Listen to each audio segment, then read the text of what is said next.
As Ray said, I'm Sam, and I'm really glad to be here today. I'm grateful for the opportunity to talk about some recent work that various collaborators and I have been doing. As he mentioned, I work at the interface of genomics and machine learning and immunology, and this will really highlight that interface. So to start really zoomed out, cells vary enormously in function and phenotype within the body, and that variation is enabled by cells expressing different subsets of the approximately 20,000 genes in the genome. And which genes are expressed can depend on stable features like cell type, as well as dynamic features like a cell's response to its environment. Until about 5 years ago, technologies to measure patterns of gene expression across cells usually fell into one of two categories, essentially. So methods such as RNA sequencing could systematically and quantitatively measure high-dimensional features like the amount of expression of every gene, but they needed enough input material that they could only make these measurements on average across a population of cells. And other methods like flow cytometry and fluorescent activated cell sorting could examine individual cells and report on them separately, but they're limited to measurements of a targeted small set of proteins that have to be known in advance, and they need good antibodies besides.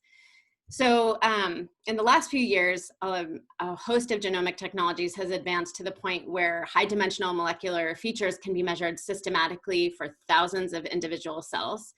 And the earliest and most prominent example, the one that I'll focus on in this talk and that probably other talks have also covered, is single-cell RNA sequencing. And that gives a sparse, noisy, quantitative measurement of the expression of thousands of genes over thousands of individual cells. And when we combine data across experiments, that can result in quite large-scale matrices. So another characteristic of this technology that is good to keep in the back of your mind as we go forward is that it's destructive, which means that you can't use it to track exactly the same cell over time. So this rich type of data has really transformed biology in the last few years. It's revealed unexpected cellular heterogeneity, which can arise, for example, as discrete, unordered groups of cells that cluster by cell type. It's given us high-resolution views of directed temporal processes like organismal development and cellular differentiation, I have water here, which are often modeled by fitting the data to a tree-like structure. And it's allowed us to study how spatial organization and tissue relates to gene expression. That's a really expanding area right now. And we have some really good tools for analyzing these kind of data. It's also brought to light, sorry, I had these little circles that I missed. But anyway, now it's also brought to light the relevance of phenotypes that vary continuously between states, not necessarily in a unidirectional way. And I'm going to give you an example of this, kind of a historical example in the context of immune cells. So about 20 years ago, the Th1, Th2 framework was established. So that's T helper type 1 and T helper type 2 cells. And that's still a major reference in immunology. So according to this model, naive T cells differentiate into T helper cells during an immune response, and cues from the environment determine whether they differentiate into a Th1 cell, which kills cells infected by pathogens like viruses, or a Th2 cell, which helps expel extracellular pathogens like a worm and repair the damage to the tissue. And those were considered terminally differentiated lineages, just like any other sort of developmental cell lineage. And they could be identified based on the expression of specific transcription factors and their production of characteristic cytokines that were important for their effector functions. So, you know, as research advanced, a host of new T helper cell types were identified, and also regulatory T cell types that perform a lot of additional immune functions. And then complicating this picture further, studies gave evidence that cell types didn't necessarily behave like terminally differentiated developmental lineages, but rather as more flexible states that could, under the right signals, transition from one type to another. And the authors of the review that I'm sort of showing images from here even noted that within the same differentiation conditions, cells seem to have a phenotypic heterogeneity that they really wish they could explore using single cell analysis of gene expression and chromatin. So in recent years, we've been able to do just that. Studies have identified intermediate states between the traditional polarized cell types that are biologically relevant. And that hints at this potential underlying continuum. So these intermediate states actually seem to have a functional role biologically, and I say, you know, different cell states within what would be considered a single cell type can make different contributions to disease. So they are relevant biologically, and that concept of continuous states and complex transitions has also become salient in other areas of biology more recently, especially in cancer. So I'm showing this lovely figure from a former colleague, Itai Chirosha's lab, indicating that cancer cells can, cancer cells from glioblastoma seem to exist in one or of 4 different neural-like states, but they also exist in intermediate states, and they are able to change from one to another. So it's of course possible to discretize this view, but we really lose information if we don't think about that space as a continuum. So that's kind of the backdrop for the rest of this talk, which is going to be broken into 3 parts, even though it's a short talk. So I'm going to start by highlighting a recent project where we study transitions during inflammation among innate lymphoid cells, or ILCs. And those are cells that were identified about 10 years ago that behave and are categorized very similar to T helper cells, which you've now had an introduction to, but they lack the capacity to identify specific antigens the way T helper cells do. And that study more recently led us to really think about what the mathematical and computational challenges are that are involved in faithfully representing this kind of data. So in the second part of the talk, I'll try to give you a feel for these, including the topological and geometric features that we might be missing using current methods, and why we think more generalized tools are needed. And that's hopefully going to motivate the last part of the talk, where I'm just going to give you an overview of our current efforts to address these challenges by constructing what we call multi-chart atlases. And I'll explain that. And I'll give you a sketch of our preliminary results there, and some future directions that I'm excited about. And I'm talking about some of this work a bit early just because I think it's a really nice new way of trying to model gene expression, and I want to put it out there for people to sort of think about. All right, so for the first part of the talk, the biological setting is skin inflammation during psoriasis. So I'm going to show a simplified schematic that illustrates the main parts of the process, where a trigger, which isn't very well understood, causes epithelial keratinocytes to signal to dendritic cells. And that they in turn signal via the cytokine IL-23, I won't give you too many cytokines, don't worry, to T cells. And those respond by producing what I'll call type 3 cytokines, IL-22 and IL-17. And those cytokines drive the skin cells to proliferate and the skin to thicken, and that causes the lesions that are typical of psoriasis. And we know that these signals are really relevant because if any of those paths are blocked therapeutically in humans, there's a great improvement in the symptoms. And it was traditionally considered a T-cell disease. One second. But recently it was shown that ILCs increase in the lesions during clinical psoriasis, and we know that like certain kinds of T cells, ILC3s also respond to IL-23 signaling by producing IL-17 and IL-22. So they could provide an early rapid response that amplifies the induction signals for T cells, which tend to arrive a bit later.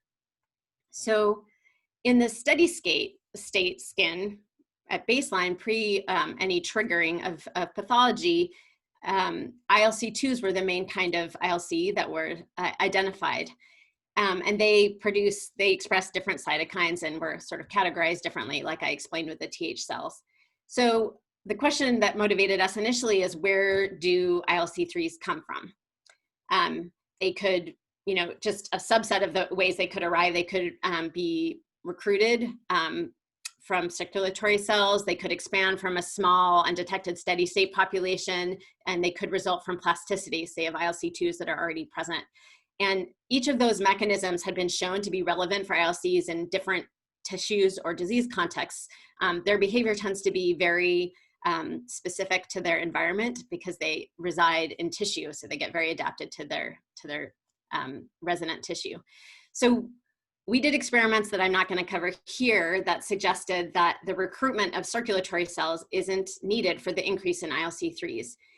So we focused on investigating whether ILC3s arose during disease induction from a subset of the pre-induction population of ILCs. Right, so to do that, we used a mouse model of the disease where the IL-23 cytokine is injected into the ear skin of the mouse every day for 4 days. And that causes a rapid increase in skin thickness, similar to what is seen in the human form of the disease. So to analyze how that skin resident ILC population changes during the initiation of the disease, we took tissue samples from biological replicates at each day of the experiment. And then we isolated ILCs from each of those samples, and we performed single-cell RNA-seq on the ILCs. So combined, we had a big matrix of ILCs from all the different days. And the results, this is one way to visualize the results. So here I'm showing a force-directed layout of a nearest neighbor graph that's computed from the top principal components. And each dot here is a cell, and the cells are colored blue if they come from the indicated day, and they're gray otherwise. And so you can see right away that this data isn't characterized by distinct clusters, but rather by a cloud, that's what I call it, with spikes coming out of it. And that suggested immediately to us that it might, be capturing continuous ILC states. So to infer these, we used a kind of model that has various names. It's probabilistic topic modeling. It's also known as latent Dirichlet allocation or grade of membership models. And it results in a type of non-negative matrix factorization. So the model infers latent gene programs or topics. That's the traditional term associated with text mining applications. Along with the relative activity levels of the gene program or the topic weights in each cell. And the topics are represented as distributions over genes and are inferred without any access to any information about established cell types or gene programs.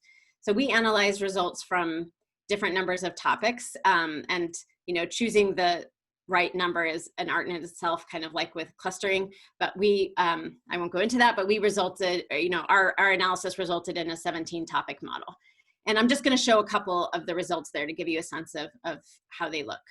So one of the inferred topics captured this dominant program expressed by cells that are absent at day 0. So they're in this region of the FDL, and then they're induced by these inflammatory injections.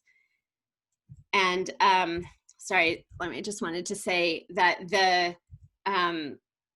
that plot that I'm showing there shows the topic weights. So cells are colored by topic weight, and you can see it's kind of concentrated in this part of the FDL that only gets filled out after induction. And the topic itself is represented as a distribution over genes. And here I'm showing the top genes ranked by a score that basically indicates how well they distinguish that topic from other topics. And you can see a couple of the genes that are really associated with that topic, and those are genes that are known to us, like IL-17 and IL-23, which are associated with inflammation and ILC3s. We also identified a ILC2-like program, so that wasn't a surprise, but what was noticeable is that that program is localized, right? It doesn't represent all of the cells, even all of the cells at steady state. And then we also identified several other programs, including a pretty specific program that features genes that are associated with T cell quiescence and sort of repression of inflammatory programs. So we were, very interested in trying to understand how these cell states related to each other. Sam, and yeah. I'm sorry. Before you go on, yeah. Could I interrupt with a question? What does it also discover? It looks like mostly it's discovering genes that are increased in particular populations. But does it also discover, if there's an individual population where a particular gene is just suppressed, does it also, or does that turn into weights that are everywhere else? It's right. So yeah, thank you for asking that excellent question. I was just talking with my co-authors about how there are a few genes that we came to pretty late, because this isn't the best method for highlighting those kind of genes. So you're absolutely right. Okay. That it's non-negative, and so that has some really useful constraints. It's very interpretable. I think it ends up being, I've had better results with it than some other kind of similar linear factorization methods, but it does, I think what you really need to do is kind of then look for associations with, say, increasing topic scores among genes that might not be identified that way. So in the end, we were able to identify specifically in the quiescent program, there were some genes that were downregulated specifically in that program, and we identified them kind of separately. Okay, thank you. Yeah, it's a great question. So as early as day 1, you can see that there's an increase in cells that are high in the pro-inflammatory ILC3-like topic, which I'm circling the sort of day 1 cells there. And you can also see that some of these cells retain high weights in other topics. So it's a little hard to see because this is a very sparse path here, but at day 1, the cells that are kind of inhabiting that path, that little path, some of them have more ILC2-like and some of them have more ILC3-like programs. And we also found, kind of a similar pattern among cells that were sort of near this, look like they might be originating from this quiescent-like state. And so that seems to suggest that cells are originating from, that the ILC3-like cells are originating from multiple multiple original states among the ILCs. So we adapted a method that uses directed diffusion on the nearest neighbors graph to infer these potential cell state trajectories. And in these plots, cells are colored by their inferred position in each trajectory, or they're gray if they're not in it. In the case of the ILC2 quiescent path, which is the one over there on the right, we actually have no way of currently inferring directionality. It looked like, it was sort of very densely connected according to sort of the diffusion exploration, but that path is present even before induction. So there could be cell transition, that would be consistent with cells transitioning or being in intermediate states even before induction. We did perform a lot of really cool additional experiments to validate the transition potential that's represented by these trajectories. And unfortunately, I won't present these here. They include analyzing the single cell chromatin accessibility patterns and polarizing naive ILCs in vitro. And we also used fate-mapped mice to confirm in vivo that indeed, some ILC3-like cells that arise after induction once expressed the ILC2 program at an earlier point in their lifetime. And that really confirms that at least some of the cells do go through this ILC2, ILC3-like transition in vivo. And in vitro, we were able to confirm the quiescent ILC3-like transition. And if you're interested, I hope you'll read the paper after it comes out in the near future. But what I want to do now is pause to consider the implications of this analysis in the sort of mathematical and computational sense. Sorry, I forgot to, I'm not good with remembering to advance my animations here. So because we're humans, right, we visualize this data in 2D or maybe 3D, and we think about it that way. The analysis here, to me, really suggested that the data probably has higher intrinsic dimensionality. It seems like there are these so-called spikes that may actually extend from this cloud in different directions, and they're all getting kind of squished flat here. And the data also appears to have an underlying structure that has non-trivial topology. And I'll go into that a bit more, but loosely speaking, that means that there's sort of an empty hole in the space around the gene expression. And the fact that we just see this cycle here is, kind of suggests that the topology might be more complicated. But there are other well-known biological processes like cell cycle and circadian rhythm that can result in non-trivial topologies in the data. And so wrestling with this analysis made us think about whether we can intuitively understand the underlying structure of this data using the kind of representations that we were using, and if not, what's really needed. So I'm going to turn to the second part of this talk, which is quicker, don't worry, to talk about sort of what, to try to address these questions. So first, when I talk about the underlying structure, I'm referring to the well-established assumption that the biological signals we're interested in arise from a low-dimensional structure called a manifold.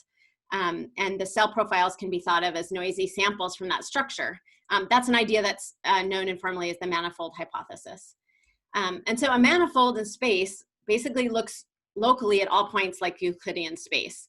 But globally, it might behave very differently. So for example, the shortest path between 2 points in the manifold is approximately Euclidean locally, right? So in this two-dimensional manifold, which is, one-dimensional manifold, which I'm showing there, it's just a curve, locally you could approximate distance with a line, but globally, it might have holes like a sphere or this kind of circle-like manifold does. So that intuition sort of generalizes. A one-dimensional manifold looks locally like a line. And, so we have like open, curves, for example, circles, closed curves. And, topologically, we don't really distinguish between a circle or a circle that's kind of all deformed, but it could be important in gene expression space in terms of the geometry and the angles. A two-dimensional manifold, is probably familiar. Also surfaces like the sphere or maybe a smooth surface, model of something. Also more complicated ones that don't orient, like a Mobius strip or the Klein bottle, for those of you who have heard of that. I'm going to go in a little bit more to one of those later.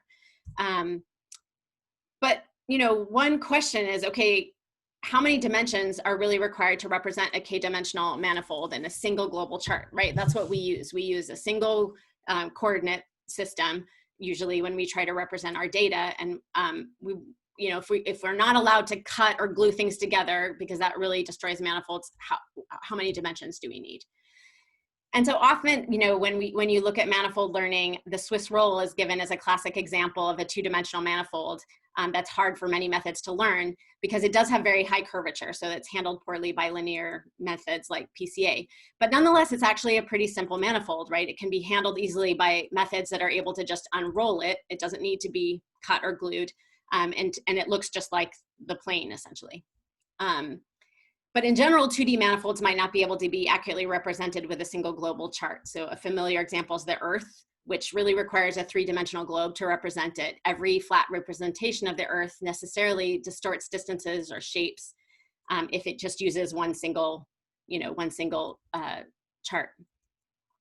And that's not something that is just a problem from visualizing this in 2D. Like you might think, oh, it's just because we're trying to look at this in 2D. In fact, there are 2D manifolds that require 4D to be represented faithfully without, say, self-intersections, like the Klein bottle, as I mentioned. And so that is sometimes, that can actually, this is a shape that can actually be represented in the plane, but only if you sort of cut it and then you represent like which edges need to be glued together, and you use arrows to represent how, the orientation with which they should be glued together. And that might seem like sort of an irrelevant mathematical abstraction, but it does actually arise. So there was a work by Carlson a few years ago that showed that it naturally arises in the analysis of high contrast images. So in principle, there could be arbitrarily many dimensions that are required to represent a 2D manifold. And now you might ask, is this relevant for single cell RNA-seq? And we think that there are strong indications that it is. So in addition to sort of the intuition that we've built from looking at our data, there was a study, for example, recently by Cooley et al. On bioRxiv that assessed the distortion of neighborhood relationships caused by applying different dimensionality reduction methods to single-cell RNA-seq. And it showed that, PCA in many cases required more than 100 dimensions to actually represent the data with low distortion. And at that point, you're losing the main benefits that you get from doing PCA, right? You're losing, computational efficiency, and you're probably not reducing noise very well. And, that's probably not the direction we want to go in. And one might argue that this could actually be kind of expected, right? Because in a complex system where there are potential cycles of interactions, complicated topological structure could, maybe be expected to arise. So that's a kind of the abstract view of the challenges. And now I want to give you a sense of how we're currently trying to tackle those challenges using multi-chart atlases. So again, abstractly, a multi-chart atlas is essentially a way to construct a low-dimensional representation of a complex manifold that captures both topology and geometry. And what it does is it relaxes the requirement that we just use one chart. So for example, for a sphere, it's enough to just use 2 coordinate charts to represent it faithfully. A road atlas might be a familiar type of multi-chart atlas if you're old enough, or if you traveled far enough off the cell phone grid to ever need one. But if you're driving, for example, from Chicago, where I live now, I've never done this road trip, but I did similar ones as a youth. So if you're driving from Chicago, you want a close-up map that shows you the details and the complicated roads while you're there. But as you get out of town, you're gonna start to get to the edge of that map, and then you would maybe need a map of Southern Illinois if you're going to St. Louis. And it's okay if they don't match up exactly, right? You just need the overlap to sort of tell you how to get oriented in the second map. As long as each of those charts is a continuous invertible map from the manifold and there's a good overlap, you can use that to represent the entire, the whole globe, for example. And that idea was actually used by Buckminster Fuller, 60, 70 years ago in designing what's called the Dymaxion map. So it's essentially like an icosahedron that was wrapped around the globe and unfolded. And it's nice because it doesn't distort any local region very much, right? They're all treated very equally.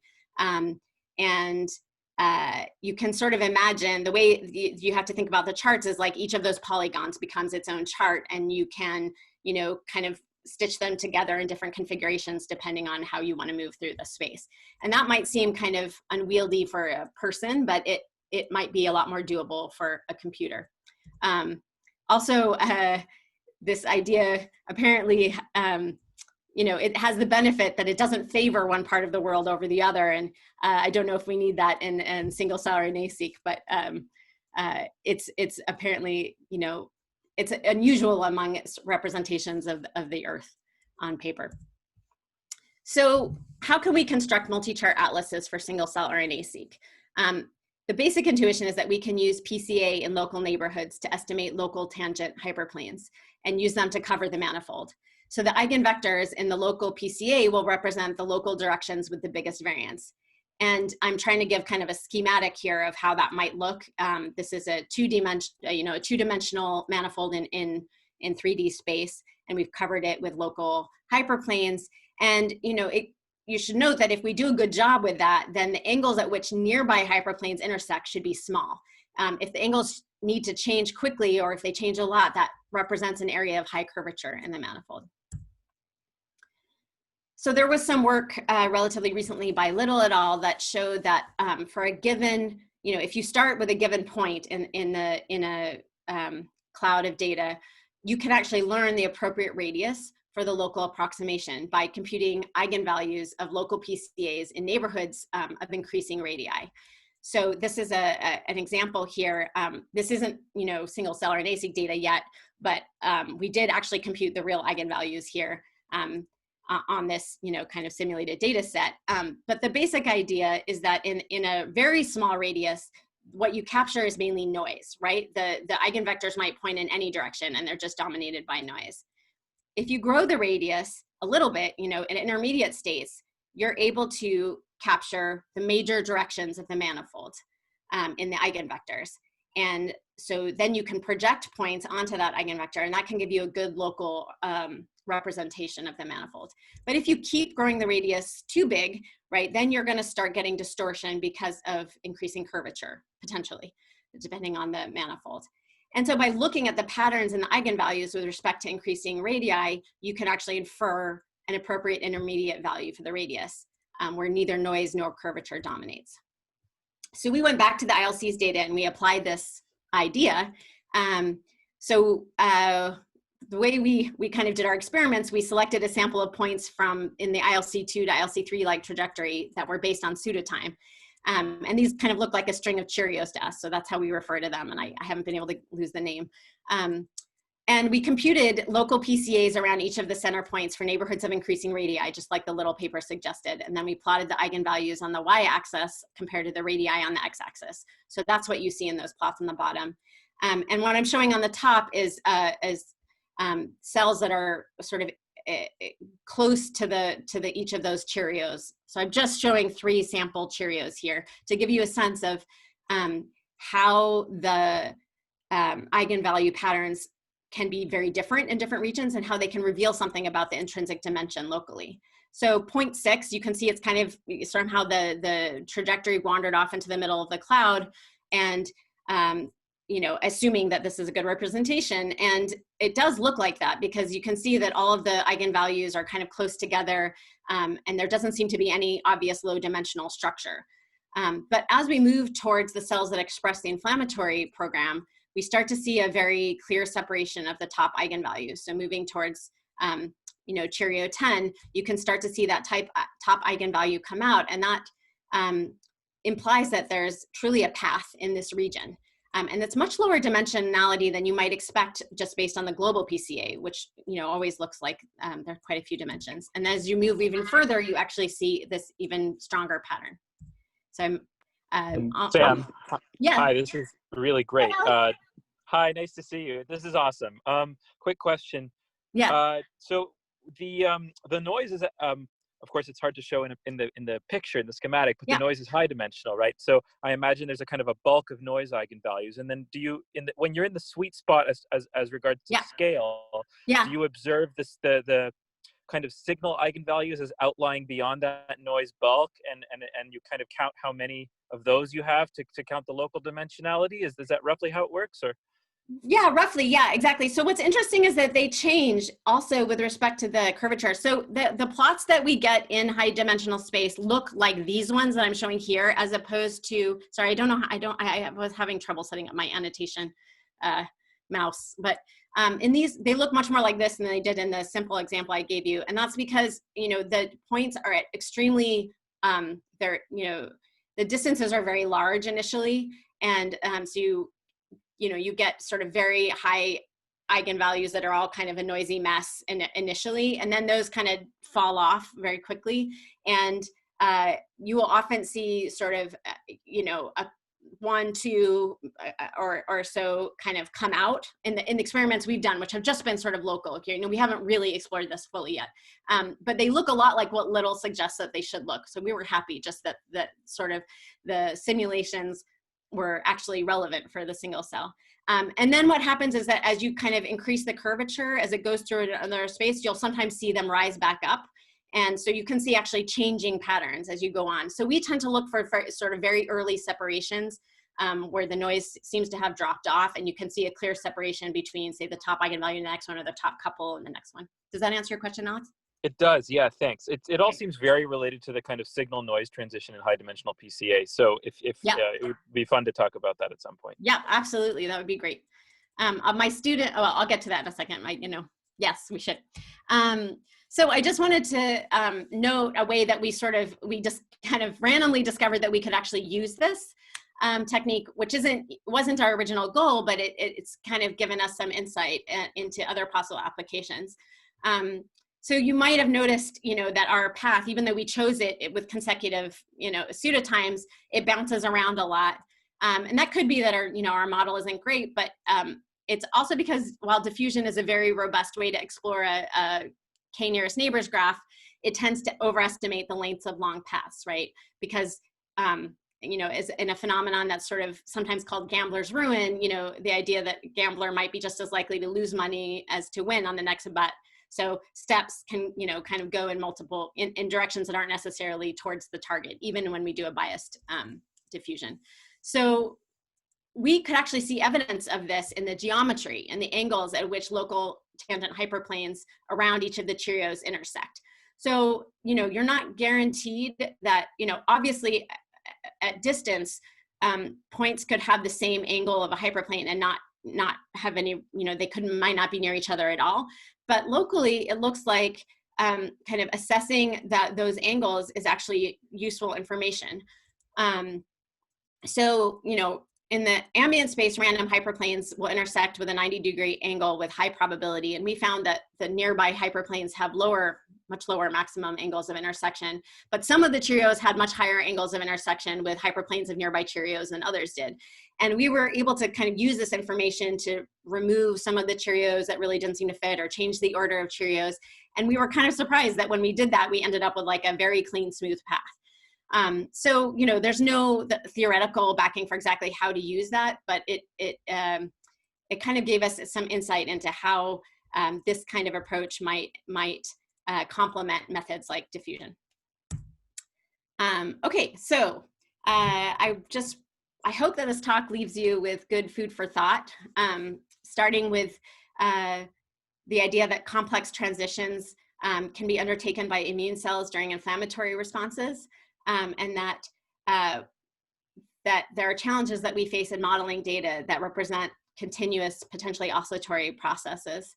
And, you know, we're excited about the possibility of using these sort of multi-chart atlases to try to address these challenges, represent manifolds. And one of the reasons why we think they're a good option, if we can figure out exactly how to compute them, is because they'll allow us to do more accurate versions of the same kinds of analyses that we can perform in Euclidean space. So we can do regression, we could do, you know, we could solve differential equations on them, we could do better distance computations, and that makes them very powerful, assuming we can actually overcome some of the remaining challenges, which include, you know, how do we stitch together local charts in a consistent way? How do we efficiently build an atlas in an automated way, right? We were going through a data set where using a lot of kind of guiding principles based on previous analysis of it, and that's a good starting point. But there's a ways to go before we can kind of construct these in an automated fashion. So I do not want to end before I get a chance to thank my amazing collaborators. The ILCs project was a huge collaboration, actually, but I particularly want to acknowledge my former PI, V. Regev, and also Vijay Kutru, who's my former PI in immunology, Richard Flavel, who was the PI of my wonderful experimental collaborator, Piotr Bielecki, who did most of the experimental work with the mice. And I also had two amazing computational collaborators, Jan Christian Hutter and Elena Torlai-Trillia, who are both former postdocs in the Regev lab and just fantastic to work with. They came in late without knowing a lot of immunology and adapted very quickly. And then the work on the multi-chart atlases that I talked about, the ongoing work, that's started at the University of Chicago, and it was initiated by a fantastic student who's on this in this room, so to speak, who's Ryan Robinette. He's a fantastic, deeply creative computer science PhD student, and I co-advise him with Lorenzo Recchia, who's also just been, you know, it's been a wonderful collaboration and really helped move this along on both the theoretical side and the empirical side. And in fact, we were excited about it enough that all of the members of my lab have ended up contributing to this project in one way or another, but especially Frank Gao, who's a chemistry PhD student I co-advised with Surya Vaikunthanathan, and Kyle Rourke, who's just an incredible undergrad in molecular engineering. So I hope that's a good advertisement for the awesome students at UChicago. And I really appreciate your patience. Apparently this was exactly the right amount of time for my talk. And if there are any questions, I'm happy to take any that remain. Thanks. Thanks so much, Sam. That was really cool. I'll lead off with a question because I'm hosting. So it looked like most of the, at least the examples you showed, that it looked like they were sort of one-dimensional neighborhoods based on just a single eigenvalue separating, right? Did you find many other, like, did you find an intermediate number in terms of like different numbers of dimensions? Yeah, I mean, I think actually one of the issues is that we focused on this sort of clear induction trajectory, which ends up looking extremely kind of unidimensional. But actually in other parts, we see much less kind of clear structure. So in the ILC2s, we see some parts that look two-dimensional and some parts that look one-dimensional.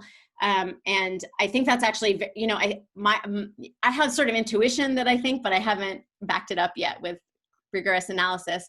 But I think basically when sort of different kinds of trajectories collide, you end up getting kind of these multiple kind of, you know, two dimensions when different potential transitions kind of collide with each other. And then in the cloud, we are really still investigating that. So, you know, is there low dimensional structure? What does it look like? How can we get at it? It's definitely, you know, there's a lot of empirical work also, like just in terms of trying to do this all fast enough to get good, you know, good results. Another thing that I wanted to mention is that there are actually proliferating cells in this. They're not induced. And so we didn't particularly study them during this project, but you know, I am interested in, you know, how they look in the FDL is like a big long line, right? That's how they often look. They either look like a ball or a cluster or a big long line. And I'm interested because if you do the sort of gene expression signatures, you can always make them do this nice like little cycle thing that they show in you know, in schematics, but that's not ever how they get interpreted by the analysis methods that we have. So I'm interested to see if we can kind of recover any of that sort of cyclical structure. Great, thank you. Yeah, sorry, Ryan is here too. He's my lead on this. Thanks for the question, Ray. One interesting thing about the method from the little paper is, so you would think that the eigenvalue which attains the largest spectral gap would give you the number of the most salient intrinsic dimension, but it turns out that you have to look at specific small intervals of radii. It might be that which spectral gap is the largest changes over time. Yeah. So what we found oftentimes was specifically for this ILC data set that you had fluctuating between 1 and 3 intrinsic dimensions, where there were certain regimes where 3 intrinsic dimensions gave us the best lineup with our Jordan angles, whereas nearer the end of the path learned through directed diffusion, 1 dimension was most salient. Are the Jordan angles between the subspaces as you move along the manifold? Exactly. Between the tangent spaces, sorry? Yeah. Yes. Yes. Cool. Sorry. Go ahead. No, just continue. I was going to open it to other questions, but go ahead. Oh, thanks, Ray. And thanks. Oh, Sir Erlinger. Thanks again. So another question. It's possible that the noise has a kind of intrinsic dimensionality too that's a bit lower than the ambient space because of correlations. And all of this just points to kind of using random matrix theory a little bit, at least, because there's strong predictions for what, you know, a model of signal plus noise would look like at the spectral level, which are not totally intuitive and go beyond just spectral gap, kind of, you know, like Marchenko-Pasteur plus outliers, that kind of stuff. So I would love to talk more about that. I mean, I actually had a difficult time.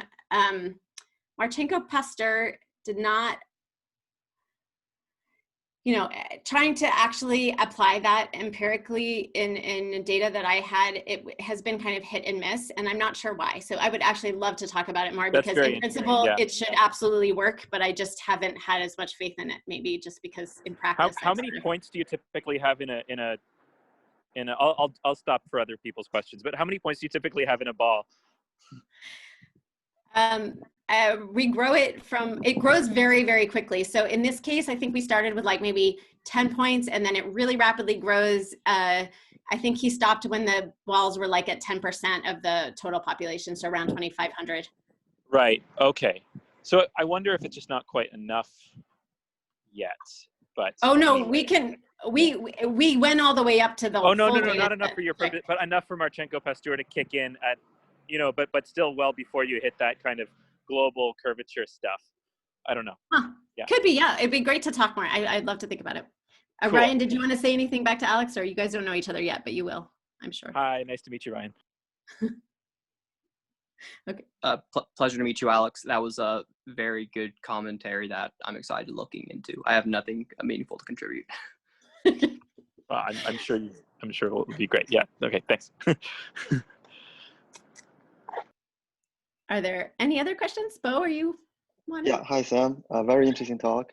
I have Thank a you. more like a less technical but more like kind of downstream question. You mentioned in Yes. your summary slide that you mentioned, this sort of technique can be useful for, classification, regression, and differential equation modelings. I'm more like particularly interested in those differential equation modelings. Can you comment on how would this thing, how would this tool or this toolbox to change the way you model the differential equation systems? Because essentially this transformation should change the dynamic system, change the structure of the dynamic system, right? Right. So I think there are a few ways, and it depends kind of how you're thinking about the data. And a very simple reason why we might hope to do a better job is because, if you're trying to leverage local information like RNA velocity or something like that locally about the cells, you want to be using sort of the right, the meaningful directions there, especially when you sort of interpret the results that come out of that, and they're often interpreted according to sort of the global PCA. And so my experience was that things like RNA velocity failed miserably in my immune data, and I wondered if it was, and they look great in other situations. So I think there are a few different reasons for that, but one of them is just that we're not necessarily getting the best local signals, and being able to sort of make sure that we have good local approximations and that we also project onto them when we visualize, I think would help. There are other reasons as well, which is that being able to kind of look at sort of dynamics over the space, like right now, we probably don't have the right distances. We definitely are, we're either operating in Euclidean space or on the graph. Neither of those is sort of ideal for actually getting the right, using the right, putting the right data in a way, right, into the dynamic modeling. And the other another issue is that oh, I forgot where I was going to go. I was going to say something about noise, and now I don't remember. Anyway, I wanted to ask also Ryan if did you have any anything you wanted to add to that, Ryan? I know we have another student who's really been interested in the dynamics part. Bo, I think that's a great question. One thing that I think is very exciting is that there exists, when you have differential equations on things that are not globally Euclidean, you have different ways of defining whether or not a vector field is integrable. And so there exist certain dynamic patterns which can exist on a non-Euclidean manifold that obey basically a potential function, which would not exist for simpler Euclidean representations. This has not been explored much in the biological setting, but there's a field of related differential geometry called symplectic geometry, which studies the movement of particles according to energy functionals on manifolds, which we think might be able to give us more elegant language to describe certain processes. Got it. Thank you very much, Sam and Ryan. I think it's very, very helpful.